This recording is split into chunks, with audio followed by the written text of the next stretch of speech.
writing All-Star Superman specifically was almost, which, the story of which sort of details these legendary labors that Superman accomplishes over the last sort of days of his life. For anyone who hasn't read it, Lex Luthor essentially sort of causes Superman to fly too close to our sun, and his cells get supercharged with solar radiation, and this cell death starts occurring, and he then realizes he has only so much time left, and so he starts to accomplishing all these heroic labors and 12 labors of Superman. And you described writing this story and writing Superman almost like the phrase you're using was like like a monk contemplating the deeds of a saint, and also you said, I remember you said you felt elevated and kind of like by sort of just contemplating like what would Superman, like you say, he's super creative, he's super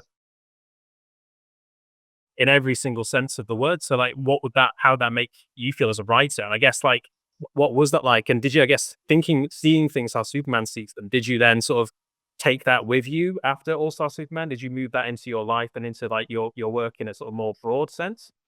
Yeah, I mean, certainly as much as I felt I could, I'm not a fighter like Superman. I was raised as a pacifist by a soldier dad. So I've never been someone who likes getting into fights, although I've been in fights. So I generally try to solve things without fists. So I'm not like Superman in that way. But certainly writing the book was, it was like Buddhist meditation almost. It was very much having to put yourself in the mind of someone who doesn't think like a human being, whose thoughts are purer and more exalted and more direct and just more to the point. So that aspect of it really changed how I thought, and it did kind of push me into a position. I mean, round here, my version of Superman is looking after like 40 feral cats. So I'm kind of have to make sure they're okay. Like today, I have to go and get one cat some medicine because he's sick. I have to look after some kittens that have been born. So for me, there's that sense of responsibility that I feel is kind of Supermanian, let's call it. And so certainly things like that where you just feel those are things that you do because you say to yourself, well, this is the right thing to do. I don't really want to have to do this twice a day and have to feed 40 cats. And I don't want to have to look after 40 animals.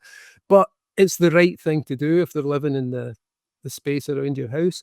So stuff like that where it just became really obvious from Superman's perspective, like what you do, and you sacrifice a certain extent to do these things in order to be there for other creatures or other people. So yeah, I mean, it really affected me in that way, and my sense of responsibility went through the roof, which wasn't necessarily great for mental health, but it's we try our best. We try our best in the name of Superman.